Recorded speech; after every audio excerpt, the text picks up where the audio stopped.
کہا جناب اس کا کر لو کیا؟ کہا اس کے ہاتھ باندھ دو، پیر باندھ دو، اور جو بھوکے کتے ہیں نا جن کو کئی دنوں سے میں نے بھوکا رکھا ہوا ہے وہ کتے اس پر چھوڑو، اور جب کتے اس کا گوشت نوچے تو کوفے کے بازاروں میں اعلان کرنا کہ جو نبی پاک کی اہل بیت کا گستاخ ہو اسے اسرائیل بھی جان نکالنے نہیں آتے، کتے نوچتے ہیں۔ عبید اللہ ابن زیاد کے دربار میں جب سیدنا امام حسین کا کٹا ہوا سر پہنچا نا، اس نے ایک چھڑی پکڑی اور چھڑی پکڑ کے نا تو امام حسین کے لبوں پہ مارنے لگا، کہنے لگا تجھے کہا تھا نا بات مان جا، کٹا ہوا سر تشت میں رکھا ہے، تجھے کہا تھا نا بات مان جا۔ راوی کہتا ہوں عبید اللہ ابن زیاد نے چھڑی ماری اور اس نے بے ادبی کی، کہنے لگا تو تھا ہی اس قسم کا، تیرا یہی حال ہونا چاہیے تھا معاذ اللہ۔ حضرت بریدہ اسلمی حضور کے صحابی دربار میں موجود تھے، فرمایا ابن زیاد تو برا ہے، تیرا باپ برا ہے، چھڑی پیچھے کر۔ کئی بار میں نے ان لبوں کو مصطفیٰ کو بوسے دیکھے ہوئے دیکھا ہے، پیچھے کر، پیچھے کر، ہٹا لے۔ راوی کہتے ہیں کہ 1 2 3 4 5 6 سال گزر گئے، وہی کوفے کا دربار، وہی محل، وہی تخت اور وہی تشت جس میں امام حسین کا سر رکھ کے لایا گیا تھا۔ 6 سال کے بعد مختار ثقفی حکمران بن گیا۔ مختار ثقفی نے کہا کہ میں چن چن کے ماروں گا وہ بندے جنہوں نے امام حسین کو قتل کیا تھا۔ 1 نہیں 2 نہیں 4 نہیں 6000 بندہ مارا اس نے، چن چن کے۔ راوی کہتے ہیں کہ یہ ابن زیاد 30,000 فوج لے کے نہر فرات کے کنارے میدان کربلا کے سامنے آیا اور اس نے جہاد کیا۔ مختار ثقفی نے ابراہیم بن مالک کو بھیجا، فرمایا جاؤ قتل کر کے لاؤ۔ لڑائی شروع ہو گئی، 1 محرم کو ہوئی تو پھر بند ہو گئی، پھر 5 کو شروع ہو گئی، پھر 7 کو شروع ہو گئی، 10 محرم کا دن آ گیا۔ 6 سال کے بعد وہی ظہر کا وقت آ گیا، وہی عبید اللہ ابن زیاد جس نے امام حسین رضی اللہ تعالیٰ عنہ کو قتل کروایا تھا، وہ گرا ہوا ہے اور زمین پہ گرا ہے۔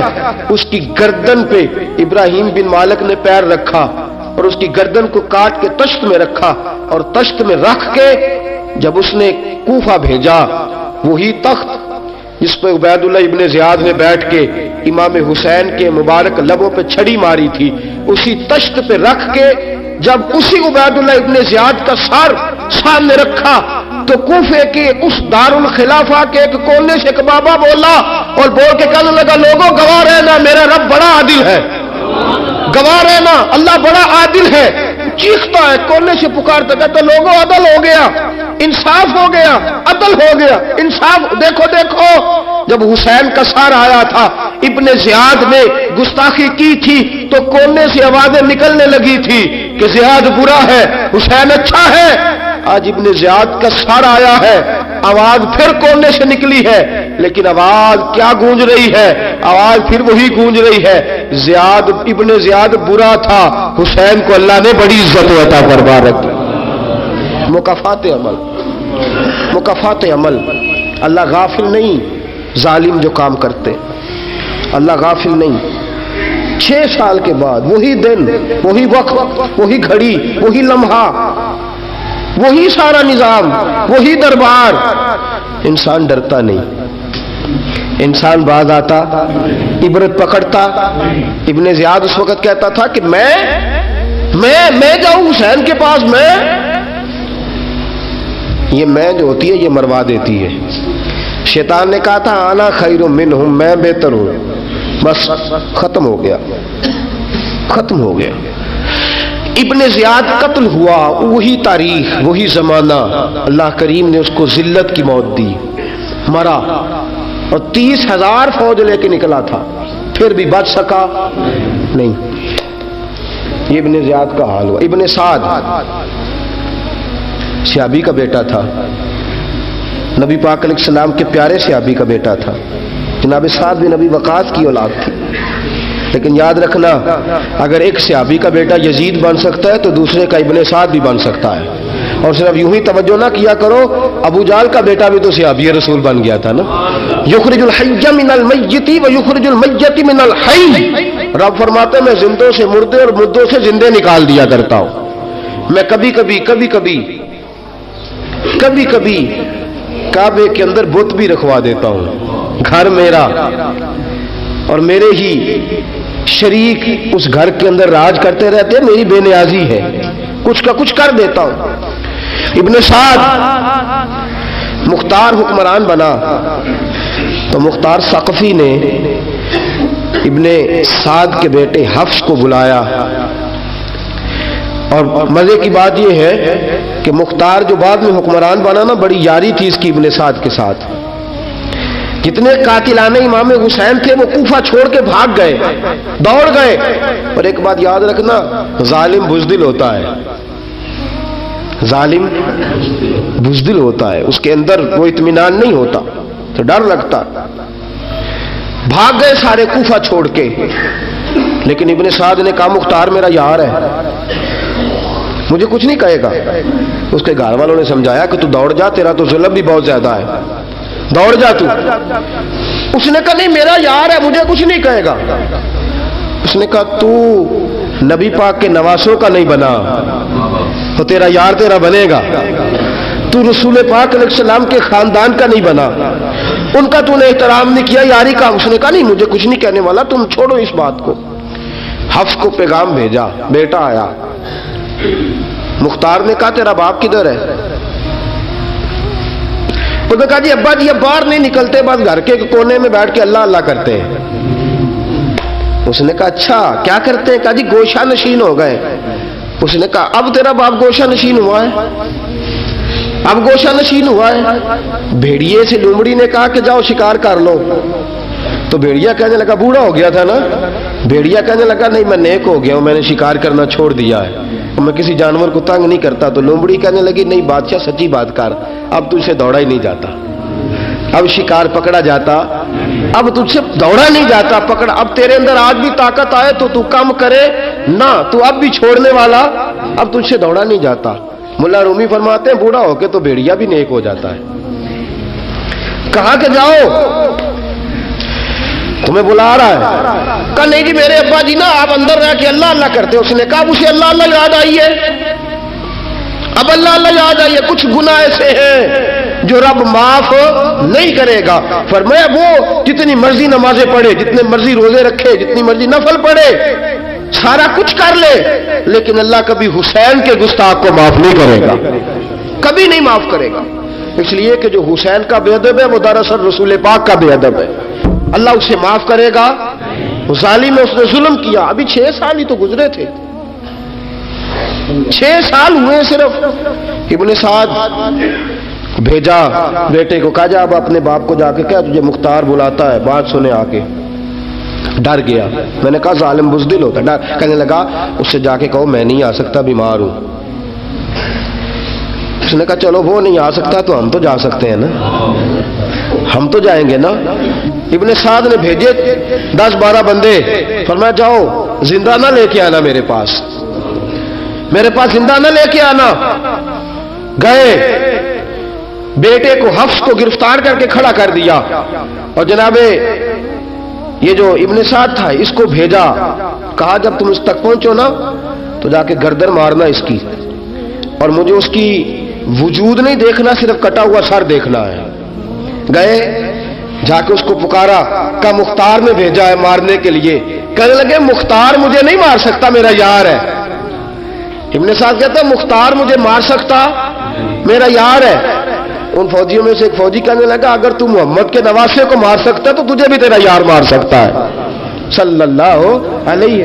اگر تو رسول پاک صلی اللہ تعالی علیہ وسلم کے نواسے کو قتل کر سکتا ہے، تو نے نبی کا حیا نہیں کیا، وہ یاری کا حیا کیوں کرے؟ تو نے ظلم کیا ہے، اب دیکھ تیرا حال کیا ہوتا ہے. گرفتار کر لیا، منتیں کرتا رہا. تاریخ ابن سعد کو بتا رہی تھی کہ ابن سعد تو ہاتھ باندھتا ہے، پاؤں پکڑتا ہے. ذرا یاد کر میدان کربلا تجھے اپنی باری آئی ہے تو تو ہاتھ باندھتا ہے. میدان کربلا یاد کر، حسین نے بھائی کی بھی لاش اٹھائی تھی، حسین نے جوان بیٹے کی میت بھی اٹھائی تھی، 6 مہینے کا علی اصغر بھی اس کی گود میں دم توڑ گیا تھا، اس کی بیٹیاں پیچھے تھی، بہن پیچھے تھی، بھانجیاں پیچھے تھی، بھتیجیاں پیچھے تھی، لیکن حسین نے ایک بار بھی ہاتھ نہیں باندھے۔ یہ کون ہے؟ اٹا ہوا، غبار سے پھٹا ہوا، ہزاروں کوفیوں کے درمیان وہ اکیلا ہی ڈٹا ہوا، یہ بال یقین حسین ہے، نبی کا نور عین ہے۔ فرمایا یہ وہ میدان کربلا بھی یاد کرنا، تو ظالم تھا نا، معافیاں مانگ رہا ہے۔ حسین رسول پاک کے نواسے تھے، ایک بار بھی معافی طلب، دیکھ منظر یاد کر، ابن سعد کا ایک ہی وار میں سر قلم کیا، ایک ہی وار میں۔ امام حسین پہ تو پہلے 82 زخم لگے تھے تلوار کے، 82 زخم تلوار کے، نیزوں کے، اور کئی نیزوں کی انیاں امام حسین کے وجود میں ٹوٹ گئی تھی۔ امام حسین رضی اللہ تعالیٰ عنہ پہلے ڈٹے رہے، جمے رہے، بڑی دیر کے بعد پہلے ہی وار میں گر گیا۔ ابن سعد کا کٹا ہوا سر پہنچا تو بیٹا کھڑا تھا۔ مختار سقفی نے کہا کہ تیرا باپ میں نے مار دیا ہے۔ کہنے لگا کوئی مزہ نہیں رہا زندگی میں۔ اس نے کہا چلو ٹھیک ہے، تمہیں بھی مار دیتے ہیں۔ پھر مزہ نہیں رہا تو مار دیتے۔ کاٹ دیا سر اس کا بھی، دونوں سر کاٹے، تشت میں رکھے، اور مدینہ منورہ حضرت محمد بن حنفیہ رضی اللہ تعالیٰ عنہ جو امام حسین کے چھوٹے بھائی تھے، جناب علی کی دوسری زوجہ کے بیٹے تھے، جناب علی کے صاحبزادے ان کے پاس بھیجے، اور بھیج کے کہا کہ لو ابن سعد کا سر حسین کا بدلہ ہے اور اس کے بیٹے کا سر علی اکبر کا بدلہ ہے۔ جب محمد بن حنفیہ کے پاس پہنچے تو آپ نے فرمایا یہ کمینوں کے سر میرے بھائی کے سر کا بدلہ ہو ہی نہیں سکتے، یہ کہاں حسین کا بدلہ ہو سکتے ہیں؟ وہ حسین ابن علی، وہ حسین ابن علی، حسین ابن علی کی شان رفت کوئی کیا جانے، حسن جانے، علی جانے، نبی جانے، خدا جانے۔ وہ حسین ابن علی کہ باپ جنہ دا ہر میدان اندر لڑدا رہیا سی کل ایمان بن کے، ماں جنہ دی سجدۃ النساء ہوئے تے نانا عرش تے جاوے مہمان بن کے۔ فرمایا یہ حسین کا بدلہ ہو سکتے ہیں؟ وہ خولی بن یزید، خولی بن یزید جس نے امام حسین کا سر کاٹا تھا، پتہ چلا نا، دیکھیں نا امام حسین کو کتنے موقع ملے تھے کربلا سے جانے کے، پہلے موقع پر ہی اور بن یزید نے کہا کہ امام آپ جانا چاہیں تو میں رستے کھول دیتا ہوں، آپ تشریف لے جائیں۔ امام حسین نے فرمایا میں علی کا بیٹا ہوں، دوڑوں گا نہیں، میں دوڑوں گا نہیں، میں نہیں جانے والا۔ خولی بن یزید دوڑ گیا، کوفہ چھوڑ کے دوڑ گیا اور کسی دور دراز علاقے میں جا کے ڈیرا لگا لیا۔ پھر وہاں سے واپس آیا ایک دن، کسی نے کہا امن ہو گیا، آجا، آ گیا دوبارہ کوفے۔ مختار کو پتا چلا کہ آ گیا ہے، پھنس گیا ہے، گھر پہنچ گیا ہے۔ اس کی بیوی جو تھی نا خولی بن یزید کی، بڑی محبت کرتی تھی نبی پاک کے خاندان کے ساتھ، حضور کے خاندان کے ساتھ بڑی محبت کرتی تھی، اور محبت والوں کا انداز پتہ کیا ہے؟ رنگے چمن پسند، نہ پھولوں کی بو پسند، ہم کو ہے وہ پسند جسے آئے تو پسند، یہ انداز ہے۔ انداز محبت یہ ہے کہ نبی پاک کا غلام نہ ہو، سگا چچا بھی ہو تو مانتے نہیں، غلام نہ بنے، سگا چچا بھی ہو تو مانتے نہیں، اور نبی پاک علیہ السلام کا غلام ہو، چاہے حبش کا رہنے والا بلال ہی کیوں نہ ہو، سردار مانتے ہیں۔ یہ انداز محبت ہے۔ وہ بیوی بڑی محبت کرنے والی تھی، اس نے پیغام بھیجا، اس نے کہا آ گیا ہے گھر، بندے بھیجے، کہا جاؤ خولی کو پکڑ کے لاؤ۔ مختار نے کہا جلدی لاؤ، حکمران نے حکم دیا لاؤ، پکڑ کے گئے، گھر کے اندر گئے تو چھپ گیا۔ چھپا کہاں؟ ٹوکرے کے نیچے۔ میں نے کہا ظالم بزدل ہوتے، ایک ٹوکرے کے نیچے چھپ گیا۔ بیوی سے کہنے لگا، ان سے کہنا میں گھر کوئی نہیں، ان سے کہو میں گھر نہیں۔ بیوی کہنے لگی چلو ٹھیک ہے۔ دروازے پہ گئی، وہ کہنے لگے ہم خولی بن یزید کو گرفتار کرنے آئے ہیں۔ منہ سے پکار کے کہنے لگی گھر کوئی نہیں، منہ سے، اور ہاتھ کے اشارے سے کہنے لگی وہ ٹوکرے کے نیچے چھپا ہوا ہے۔ منہ سے کہنے لگی کوئی نہیں گھر، تاکہ سن لے، اندر سن لے۔ منہ سے کہنے لگی کوئی نہیں، ہاتھ کے اشارے سے کہنے لگی چھپا ہوا ہے ٹوکرے کے نیچے۔ گئے، جا کے ٹوکرا ہٹایا، اپنے پاس بہت ساری دولتیں اور جائیدادیں وہ ساری دے دی. کہنے لگا یہ میرے پاس کتنا پیسہ ہے، یہ بہت سے کاغذات ہیں، یہ کتنے زیورات ہیں، لے لو، مجھے چھوڑ دو. انہوں نے کہا وہ حکومت کدھر ہے جس کے لیے تم نے حسین کا سر کاٹا تھا؟ کدھر ہے وہ تمہارے تخت، اور کدھر گئی وہ تمہاری سلطنتیں، اور کدھر گئی وہ تمہاری دولت اور اقتدار، اور کدھر ہے وہ تمہارا اسلحہ جس کی بنیاد پر تم نے رسول پاک کا خون میدان کربلا میں بہایا تھا؟ وہ ہمارے سامنے لے کے آ. کہنے لگا یہ تھوڑے سے انعامات جو میں نے اکٹھے کیے تھے، یہ دنیا کی گندی دولت، اس کے لیے میں نے میدان کربلا میں امام حسین کا مبارک سر مبارک تن سے جدا کیا تھا، لے لو، مجھے چھوڑ دو. انہوں نے کہا نہ دنیا میں لے تجھے چھوڑیں گے اور نہ اللہ ہی تجھے قیامت کے دن چھوڑے گا. گرفتار کر کے لائے، گرفتار کر کے لائے. مختار نے کوفے کے بازاروں کے اندر اعلان کیا کہ آؤ باہر نکلو تمہیں بتاؤں. حسین ابن علی کا خاندان گرفتار کر کے انہی کوفے کی گلیوں میں پھرایا گیا تھا نا، یہی گھمایا گیا تھا. آؤ تمہیں دکھاؤں خدا کا انتقام اور اللہ تبارک و تعالیٰ کا انصاف تمہیں دکھاؤں. آؤ میدانوں میں نکلو، گھروں سے باہر آؤ. مختار ثقفی اگرچہ بندہ آباد میں یہ بھی ٹھیک نہ نکلا، لیکن بعض اوقات میرے نبی پاک علیہ السلام نے فرمایا اللہ اپنے دین کا کام اپنے نافرمان سے بھی لے لیا کرتا ہے. اس نے کام لینا ہو فاسق سے بھی لے لیتا ہے. اللہ نے لے لیا کام. نکلو میدانوں میں، نکلے باہر. چوک بھر گئے، گلیاں بھر گئیں، کوفے کے محلات بھر گئے. مختار نے کہا لوگوں 6 سال پہلے کی تاریخ بھی ذہن میں رکھنا، اور آج کا دن بھی تم کبھی مجیب و خولد بن یزید ہے کہ یہ نعرے لگاتا تھا کوفے کی گلیوں میں کہ میں نے حسین کا سر کاٹا ہے، میں نے حسین کا سر کاٹا. تمہارے سامنے کھڑے، پوچھو پوچھو اس سے پوچھا بھی تو نے حسین کا سر کاٹا؟ کہنے لگا جی میں نے تو بالکل نہیں کاٹا تھا، میں تو انعام کے لیے نعرے لگاتا تھا، میں نے تو نہیں کاٹا. اس نے کہا چلو ابھی کرتے ہیں تیرا بندوبست. زخم لگائے، زخم لگائے، تلوار کے ساتھ اس کے وجود پر زخم لگائے، اور جب نڈھال ہو گیا، خون بہ گیا، زمین پہ گر گیا، تو مختار نے کہا اس کے وجود کو آگ لگا دو، زندہ کو جلا دو. جب وہ جل رہا تھا راکھ اڑ رہی تھی. لوگ کہہ رہے تھے کہ دیکھو یاد رکھنا اللہ نے رسی ڈھیلی کر دی تھی، اب رب نے رسی کھینچی ہے، تو دیکھو خدا سے بڑا کسی کا انصاف نہیں ہے. کس انداز میں امام حسین کے قاتل کو شمر ذیل جوشن، میں نے کہا تھا 10 محرم کے دن جب مختار کے لوگ اس کے پیچھے بھاگے تو مدینہ منورہ تک گیا. حضرت امام زین العابدین سے بھی ملا، انہوں نے پانی بھی پلایا، پانی بھی پلایا. کہنے لگا امام صاحب لگتا ہے آپ نے مجھے پہچانا نہیں. فرمایا میرا سارا گھر اجاڑ دیا، میں تجھے بھول سکتا ہوں؟ کہا پھر پانی کیوں پلایا ہے؟ فرمایا بند کرنا تمہارا کام ہے اور دشمنوں کو پلا دینا یہ ہمارے خاندان کا رواج ہے. فرمایا مجھے میرا سارا گھر اجاڑ دیا، تجھے کبھی بھول سکتا ہوں؟ بھول ہی نہیں سکتا. لیکن چونکہ ہمارے گھر کا کوئی مزاج ہی تھوڑا منفرد ہے، ہمارا کوئی انداز ہی تھوڑا مختلف ہے. شمر دوڑتا امام زین العابدین سے کہنے لگا پناہ، مجھے پناہ ملے گی؟ آپ نے فرمایا جیسے اللہ پناہ نہ دے اسے بندہ بھی نہیں دے سکتا. تیرے پاس اب چارہ کوئی نہیں، اس لیے کہ اب تجھے دیکھے نا، یاد رکھنا ظالم دوڑتے ہیں نا، جب ظالم دوڑتے ہیں تو پناہ مانگتے پھرتے ہیں. جب ان کا توتی بولتا ہے تو کہتے ہیں ہم چما دیگرے نیست، ہمارے جیسا کوئی اور ہے ہی نہیں.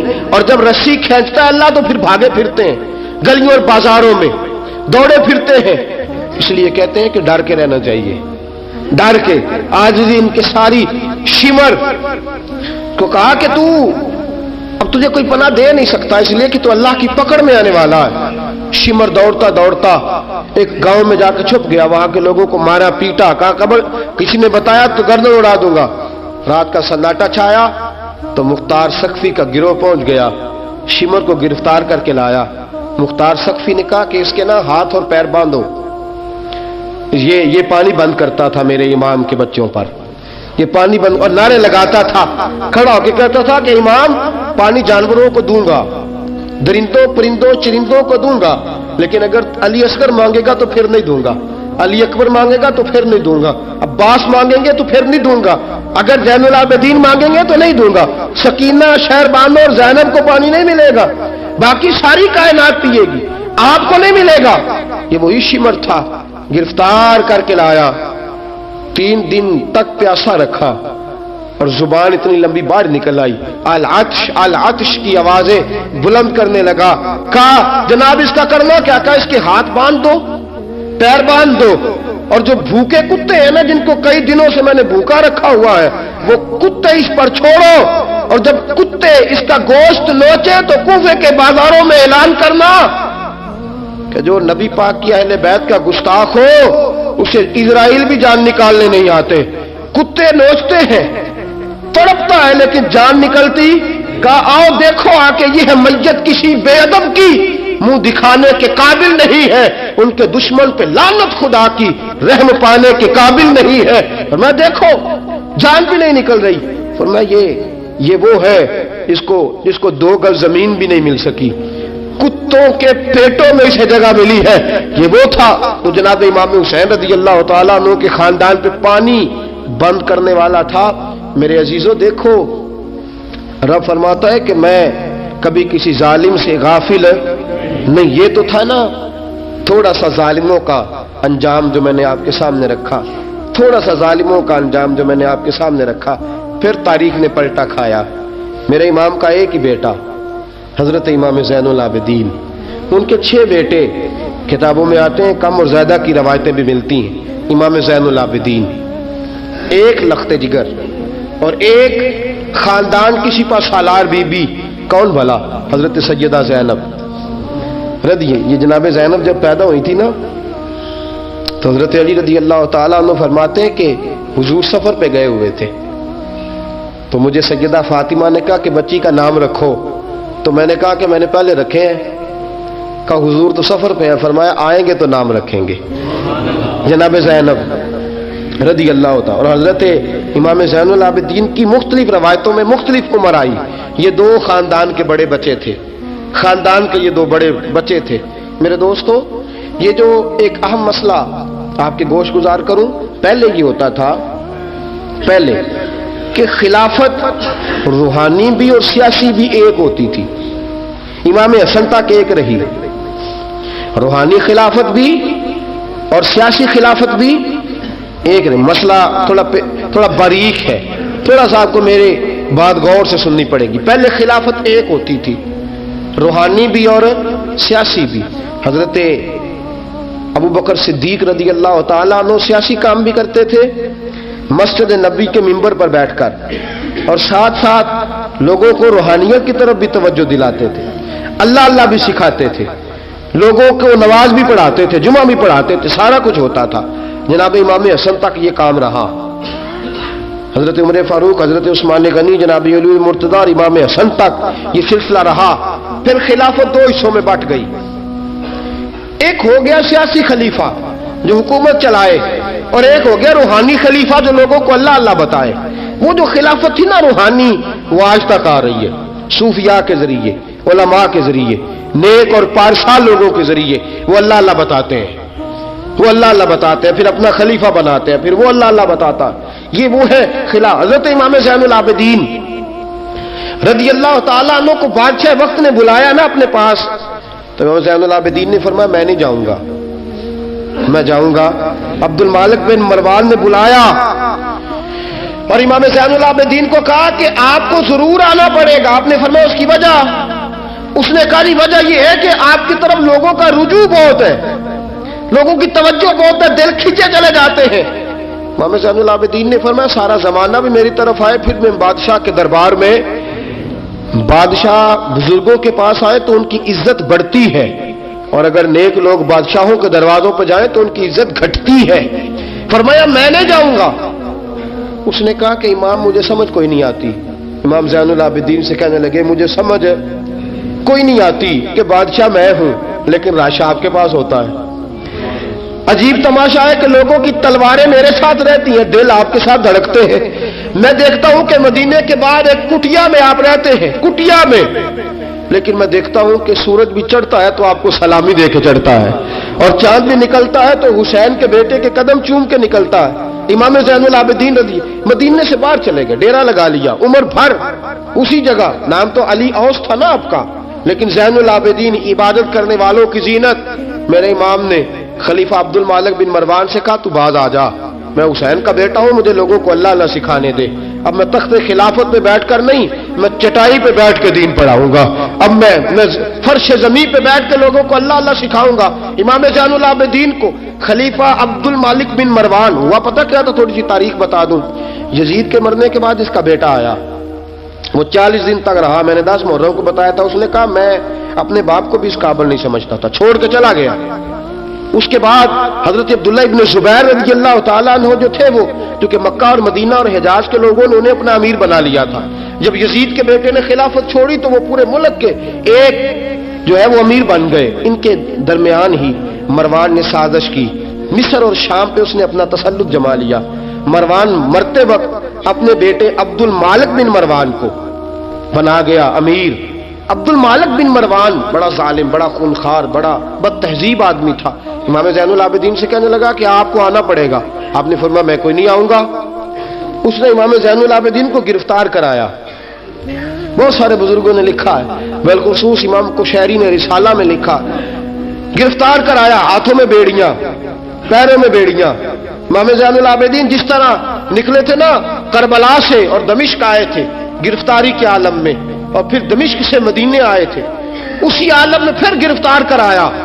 اور خلیفہ عبد المالک بن مروان کے سامنے جب امام زین العابدین پہنچے تو آپ نے کہا کہ تو نے دیکھا ہے نا میرے باپ کے قاتلوں کا کیا انجام ہوا تھا، تو نے دیکھا ہے میرے باپ کے قاتلوں کا، بعد آ جا۔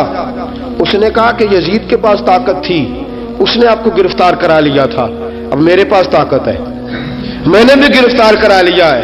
امام زین العابدین سے کہنے لگا آپ کے پاس طاقت ہے تو دکھائیے، آپ کے پاس ہے طاقت تو دکھائیے۔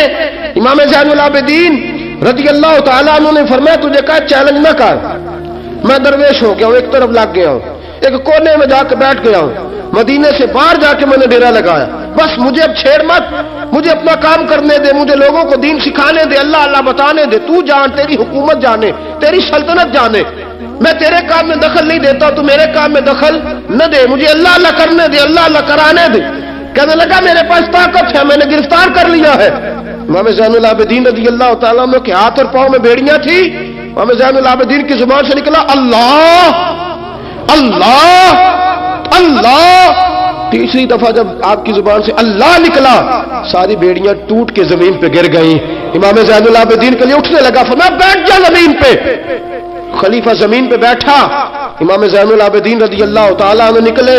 مجھے نہ کہنا روایت ضعیف ہے، روایتیں ضعیف ہوتی ہیں، عقیدے مضبوط ہونے چاہیے۔ حضرت امام زین العابدین پلٹے اور پلٹ کے کہنے لگے طاقت پہلے بھی ہمارے پاس تھی، طاقت آج بھی ہمارے پاس ہے، جب رب کہتا ہے ہم استعمال نہیں کرتے، اور جب کہہ دیتا ہے تو ہم استعمال کرنا شروع کر دیتے ہیں، بس اللہ کی رضا پہ راضی۔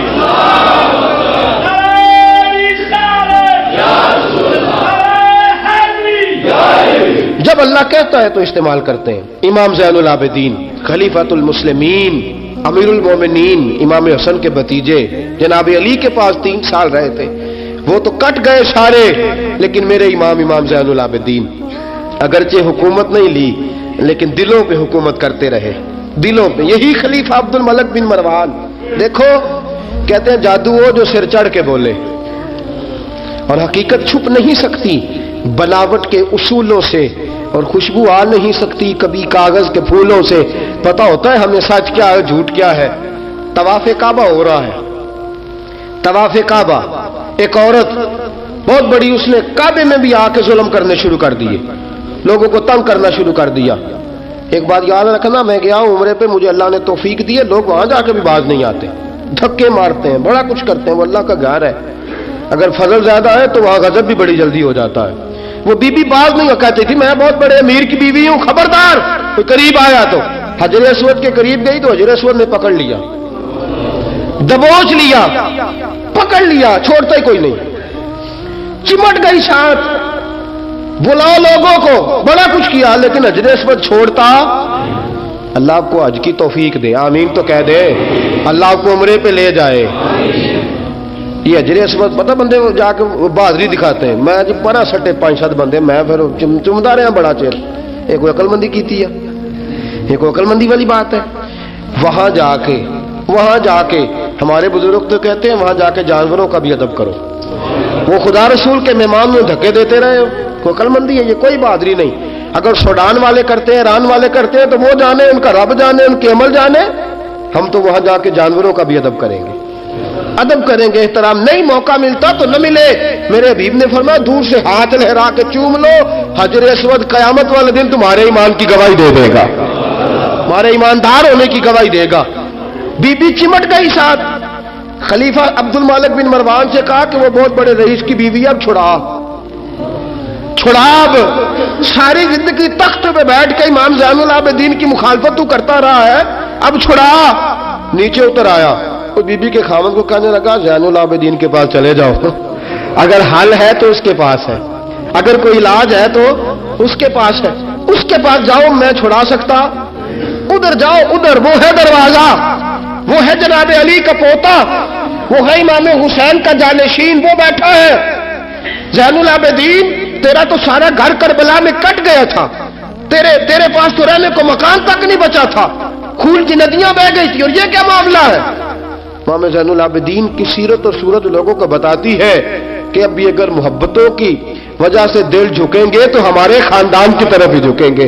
امام زین العابدین کے پاس گئے، امام زین العابدین اپنے حجرے میں بیٹھے، کہا جناب ایک بی بی حجر اسود کے ساتھ لگ گئی، آپ آئیے۔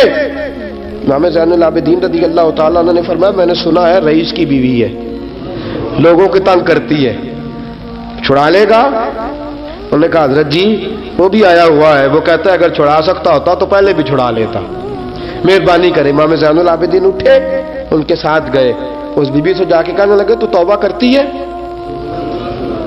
توبہ کرتی ہے؟ کہنے لگی کرتی ہوں۔ امام زین العابدین کے ہاتھ اٹھے، اور لفظ کیا ہے؟ یا اللہ تو جانتا ہے نا میں کون ہوں۔ لفظ کیا ہے؟ امام زین العابدین کی دعا سنو، دعا پر میں مولا تو جانتا ہے میں کون ہوں، میں کون ہوں۔ راوی کہتے ہیں امام زین العابدین کی زبان پر لفظ ہے یا اللہ تو جانتا ہے نا میں کون ہوں۔ بی بی دھڑام سے پیچھے گری اور کہنے لگی اللہ اکبر، دھڑام سے پیچھے گر گئی، اللہ اکبر۔ علی کا گھر بھی کیا گھر ہے کہ جس گھر کا ہر ایک بچہ جسے دیکھو وہی شیر خدا معلوم۔ اور میرے اعلیٰ حضرت فرماتے ہیں تیری نسل پاک میں ہے بچہ بچہ نور کا، تو ہے عین نور، تیرا سب گھرانہ نور کا۔ جناب امام زین العابدین رضی اللہ تعالیٰ عنہ کیا کہتے ہیں؟ یا اللہ تو جانتا ہے نا میں کون ہوں۔ ایک وہ تھے جو مٹ گئے، مٹتے ہیں، مٹ جائیں گے، مٹتے ہیں آدھا تیرے، نہ مٹا ہے نہ مٹے گا کبھی چرچا تیرا۔ ایک وہ تھے جو مٹ گئے، اور ایک یہ میرے امام کا صاحبزادہ ہے، میدان کربلا سے لے کر آج تک۔ اور پھر کسی نے کہا تھا نا انسان کو بیدار تو ہو لینے دو، ہر شخص پکارے گا ہمارے ہیں حسین۔ پھر دیکھنا صبح قیامت تک کتنے ہیں۔ حق کے نام پہ ڈٹ جاؤ، اگر تم ایک بھی ہوئے، دو بھی ہوئے، 10 اور 12 14 بھی ہوئے، رہنا حق پہ قائم رہنا۔ مار کھا کے دیکھنا اس میں بھی بڑی لذت ہے، ظلم سے بچنا۔ ظلم بہت بڑا عیب ہے، ظلم بہت بڑی بیماری ہے، لگ جائے گی تو نام و نشان مٹا دے گی، ختم کر دے گی صفحہ ہستی سے ظالم کو۔ اللہ میں ہر قسم کے ظلم سے بچائے، ہمیشہ مدحت خیر الانام میں گزرے۔ دعا ہے یہ عمر درود و سلام میں گزرے۔ وآخر دعوانا الحمدللہ۔